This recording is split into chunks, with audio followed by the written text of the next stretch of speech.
একটি রেসিডেন্সের mirror of the residence বলে আমরা এন্ট্রিকে এবং ফর্মাল লিভিংকে, আর এটা হচ্ছে আমাদের এন্ট্রেন্সটা আমরা খুবই স্মার্টলি ডিজাইন করতে পেরেছি। এখানে ইউজেবল আমাদের যে শুজগুলো আছে এগুলো রাখার জন্য আমরা একটা শু ক্যাবিনেট ডিজাইন করেছি। এখানে আমরা একটা সিটার দিয়েছি যাতে আমাদের শুজগুলো আমরা খুবই কমফোর্টলি এখানে পড়তে পারি এবং খুলতে পারি। হ্যালো এভরিওয়ান, আসসালামু আলাইকুম। আমি তৈবুর রহমান রাসেল, ফাউন্ডার এবং সিইও এরিয়া আর্কিটেক্টস। আজকে আমাদের সেই প্রজেক্টটি আপনাদের সাথে শেয়ার করছি। এই প্রজেক্টটি আমরা আপনাদেরকে আগে দেখিয়েছিলাম যখন আমাদের কনস্ট্রাকশন অনগোয়িং ছিল, আর আজকে আমরা প্রজেক্টটি হ্যান্ড ওভার করেছি, আর সেই মোমেন্টের কিছু ডিজাইন এবং ফুল ভিউটা আপনাদের সাথে শেয়ার করব। আমরা যখন কোনো একটি প্রজেক্ট ডিজাইন শুরু করি তখন প্রথমে প্রজেক্টের ফাংশনালিটি আগে নিশ্চিত করি, তারপর হচ্ছে কমফোর্ট এবং ডিজাইন, ইনোভেশন এবং এস্থেটিক, এগুলো নিয়ে আমরা কাজ করি। আর আজকে আমরা আমাদের সেই প্রজেক্টের ডিটেল আপনাদের সাথে শেয়ার করব। প্রথমে আমরা যাচ্ছি আমাদের ফর্মাল স্পেসে। ফর্মাল স্পেসটা আপনারা দেখতে পাচ্ছেন, এখানে আমরা একটু রাইজ করেছিলাম এবং ফুল ফ্লোরকে আমরা উডেন ফ্লোর করেছিলাম। ফর্মাল স্পেসটাকেও আমরা একদম প্রপার একটা ফাংশন দিয়েছি, প্রপার একটা সলিউশন দিয়েছি। আমরা যদি দেখি এখানে আমরা সোফাকে কাস্টমাইজ সোফা আমরা ডিজাইন করেছি এবং টি টেবিলটাকেও আমরা খুবই কাস্টমাইজ করে ডিজাইন করেছি। এবং আমরা যদি টিভি ওয়ালের দিকে তাকাই তাহলে আর্টিফিশিয়াল মার্বেল দিয়ে খুব পশ এবং মিনিমাল একটা ডিজাইন আমরা এখানে নিয়ে এসেছি। ব্যাক ফ্ল্যাশে আমরা যে ডিজাইনটা করেছি, ব্ল্যাক ফ্ল্যাশে আমরা সেম একটু কোভ লাইট দিয়েছি এবং পাশাপাশি আমরা সেম মার্বেল টেক্সচারটাকে এখানে রিপিটেড করার ট্রাই করেছি। আমাদের এই রেসিডেন্সের ফর্মাল, ডাইনিং এবং ফ্যামিলি জোনটা আমাদের একই অ্যালাইনমেন্টে হওয়ার কারণে আমরা ফর্মাল স্পেস এবং ফ্যামিলি ডাইনিংটাকে আলাদা করার জন্য এখানে একটা বাইফুল ডিজাইন করেছি। যখনই আমরা এই স্পেসটাকে পুরোটাকে ওপেন চাবো তখনই জাস্ট ফোল্ডিং ডোরটাকে ওপেন করে দিলে কিন্তু ফুল স্পেসটা আমরা একসাথে পেয়ে যাচ্ছি। ফ্যামিলি জোনে আমরা খুবই কোজি এবং মিনিমাল একটা সোফা ডিজাইন করেছি এখানে, এবং এই স্পেসটাকে খুবই সুন্দর এবং স্মার্ট একটা কালার দিয়ে আমরা ডিফারেন্ট একটা ডিজাইনে নিয়ে আসার ট্রাই করেছি এবং এনভায়রনমেন্ট ক্রিয়েট করার ট্রাই করেছি।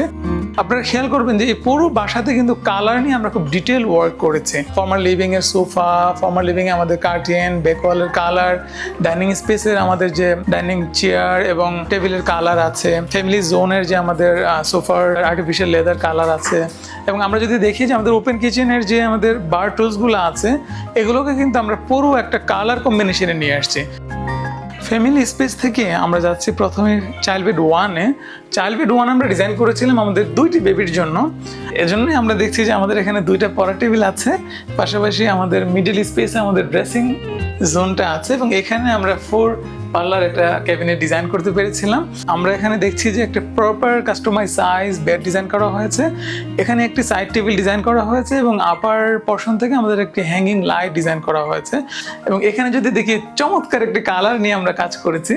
এখানে খুবই লাইট আপনার পার্পল একটা কালার দিয়েছি এবং লাইটের সাথে আমরা অফ হোয়াইট আর্টিফিশিয়াল লেদার দিয়েছি। এটার সাথে ম্যাচ করে আমরা ব্লাইন্ড সিলেক্ট করেছি। চাইল্ড বেড 2 এখানে আমরা কাস্টমাইজ সাইজ বেড ডিজাইন করেছি। এখানে কাস্টমাইজ সাইজ একটা ড্রেসিং ডিজাইন করেছি এবং মিডল পোর্শনে আমাদের ক্লোজেট আছে। এখানে কাস্টমাইজ সাইজ স্টাডি আছে এবং এখানে কাস্টমাইজ সাইজ সিটার আছে। একটি ছোট স্পেসকে কতটুকু ফাংশন দেওয়া যায় এটা কিন্তু এই রুমটাতে আসলে আমরা খুবই প্রপারলি বুঝতে পারছি। এবং এই রুমের কালার নিয়ে যখন আমরা কাজ করেছিলাম আমরা চেষ্টা করেছিলাম প্রতিটা রুম যাতে একটা ডিফারেন্ট গল্প ক্রিয়েট করে, সেজন্য আমরা এইখানেও ডিফারেন্ট একটা এনভায়রনমেন্ট আনার ট্রাই করেছি। এখানেও হেডরেস্টে আমরা ডিফারেন্ট একটি কালার আনার ট্রাই করেছি এবং স্মুথ একটা হেডরেস্ট ডিজাইন করা হয়েছে এখানে। এবং আমরা যদি এইদিকে তাকাই এখানে আমরা একটা কার্টেন দিয়েছি এবং এখানে আমাদের উপরে একটা বিম ছিল, নিচে প্যালমেট ডিজাইন করে আমরা কার্টেনের রেলটাকে উপরে আমরা অ্যাডজাস্ট করার ট্রাই করেছি। এবং এই পোর্শনটাতে খুবই অল্প জায়গায় যাতে একটা ব্লাইন্ডস দিতে পারি এজন্য কিন্তু এই ব্লাইন্ডসটা আমরা দিয়েছি এবং কালার প্রপার একটা কম্বিনেশন রাখার ট্রাই করেছি। গেস্ট বেডরুমে আমরা একটা কাস্টমাইজ সাইজ বেড ডিজাইন করেছি। এখানেও সেম আমরা কাস্টমাইজ সাইজ ড্রেসিং দিয়েছি, 2 পার্টের একটা ক্লোজেট ডিজাইন করতে পেরেছি এবং এখানে ছোট একটা সিটার অলসো আমরা এখানে দিয়েছি। এখানেও ডিফারেন্ট একটা কালার এনভায়রনমেন্ট নিয়ে আমরা কাজ করেছি। প্রতিটা রুমে একটা কালারের ডিফারেন্ট গল্প আছে, সেটা আমরা আরও দেখাচ্ছি আপনাদেরকে। এখন আমরা যাচ্ছি এই বাসার মেইন স্পেস মাস্টার বেডরুমে।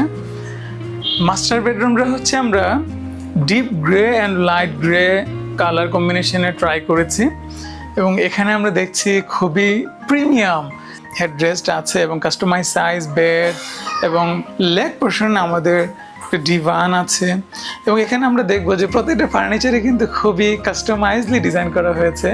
এবং মজার ব্যাপার হচ্ছে প্রত্যেকটি ফার্নিচার, ফিক্সড ফার্নিচার এবং মুভেবল যত ফার্নিচার আছে সবই হচ্ছে আমাদের ইন হাউস ফার্নিচার। এবং আমরা যদি এখানে দেখি যে আমাদের কেন ইন হাউস ফার্নিচার ডিজাইন করার এতটা প্রয়োজন হয়, ফ্যাক্টরি বেস কাজ করার প্রয়োজন হয়, আমরা যদি দেখি যে এখানে খুবই মিনিমাম পোর্শন একটা সাইড টেবিলের জন্য যতটুকু স্ট্যান্ডার্ড পোর্শন আমাদের দরকার হয়, আমরা কিন্তু এই স্পেসটাতে ওইভাবে আমরা পাই নাই। সো আমরা কাস্টমাইজ সাইজ একটা সাইড টেবিল ডিজাইন করেছি। আমরা যদি এখানে দেখি আমাদের দুইটা সাইড টেবিলের আপার পোর্শন থেকে দুইটা হ্যাঙ্গিং লাইট ড্রপ করেছে। তারপর আমরা এখানে আরেকটা এলইডি লাইট দেওয়ার ট্রাই করেছিলাম এবং আপার পোর্শনে কিন্তু আমরা প্রোফাইল লাইট নিয়েও কাজ করেছি। আমরা এই বেডরুমেও হেডরেস্ট পাশাপাশি হচ্ছে বেডকে অ্যালাইন করে আমরা আপার পোর্শনে সিলিং ডিজাইন করেছি। সিলিংয়ে আমরা প্রোফাইল লাইট এবং এলইডি লাইট নিয়ে কাজ করার চেষ্টা করেছি এবং এখানে আমরা লাইটের দুইটা লুমিয়ন নিয়ে কাজ করেছি, একটা হচ্ছে ডে আর একটা হচ্ছে ওয়ার্ম। এই মাস্টার বেডরুমের ক্লোজেট আমরা দুইটা পোর্শনে ডিভাইড করেছিলাম। এখানে হচ্ছে একটি 3 পার্টের ক্লোজেট। এই ক্লোজেটটুকুকে আমরা যেহেতু আমাদের স্যার এবং ম্যাম আছেন, এটুকু একটা পোর্শন আমরা এখানে ক্লোজেট ডিজাইন করতে পেরেছিলাম এবং সেকেন্ড পোর্শন বা সেকেন্ড ক্লোজেট হচ্ছে এইটা। এখানে আমরা হিউজ একটা স্টোরেজ ক্যাপাসিটি দিতে পেরেছিলাম। এখন আমরা আমাদের মডিউলার কিচেনটা আপনাদের সাথে একটু শেয়ার করি। আমরা এই স্পেসটাকে একটু গ্রান্ড করতে পেরেছিলাম। এই ওয়াল, এখানে একটা ওয়াল ছিল আমাদের, এই ওয়ালটাকে আমরা অমিট করে দিয়েছি এবং এখানে একটা ওপেন কিচেন আমরা করতে পেরেছি এবং এখানে একটা স্মার্ট কাউন্টার দিয়েছি আমরা। এখানে আমরা এই একই স্পেসে বসে আমরা ব্রেকফাস্ট করতে পারছি। ডাইনিং এবং ফ্যামিলি ফর্মাল জোনটাকে আমরা কিন্তু বাইফোল্ড করে আলাদা করেছি যাতে প্রাইভেসিটা, ফুল বাসার প্রাইভেসিটা মেনটেন হয়। আর লোয়ার পার্টে আমাদের প্রচুর অ্যাক্সেসরিজ ইউজ করা হয়েছে। এখানে বার্নার আছে, বার্নারের আপার পোর্শনে আমাদের হুড আছে এবং বার্নারের লোয়ার পোর্শনে আমরা কাটলারি ট্রেগুলা ডিজাইন করেছি। এখানে দুইটা কাটলারি ট্রে দেওয়া হয়েছে এবং লোয়ার পার্টে আমাদের প্লেট অর্গানাইজার দেওয়া হয়েছে। এখানে ছোট করে বোটল ইউনিট দেওয়ার চেষ্টা করেছি এবং আপার পোর্শনে আমাদের আরও মডার্ন স্মার্ট যত অ্যাক্সেসরিজ আছে সবগুলো দেওয়া আছে। এবং এইখানে আমরা একটা টল ইউনিট করেছি এবং এখানেও সেম আমরা একটা টল ইউনিট করেছি এবং ফ্রিজটাকে আমরা এমনভাবে ডিজাইন করেছি যাতে আমাদের পুরো ফ্রিজের বডিটা আমাদের ভেতরে কোভ হয়ে যায়। কিচেনের একটি গ্রামার আছে, এটা খুব ইম্পর্টেন্ট, ট্রায়াঙ্গুলার থিওরি বলি এটাকে আমরা। এখানে বার্নার, সিঙ্ক এবং ফ্রিজ যাতে আমাদের ট্রায়াঙ্গুলার একটা শেপে থাকে আমরা ট্রাই করি। আর এটার মিনিমাম ডিস্টেন্স আমরা 4 ফিট রাখার ট্রাই করি, ম্যাক্সিমাম 8 থেকে 9 ফিট রাখার ট্রাই করি। আর ইন্টেরিয়র রিলেটেড যে কোনো ধরনের পরামর্শের জন্য আমাদের সাথে যোগাযোগ করতে পারেন। আল্লাহ হাফেজ।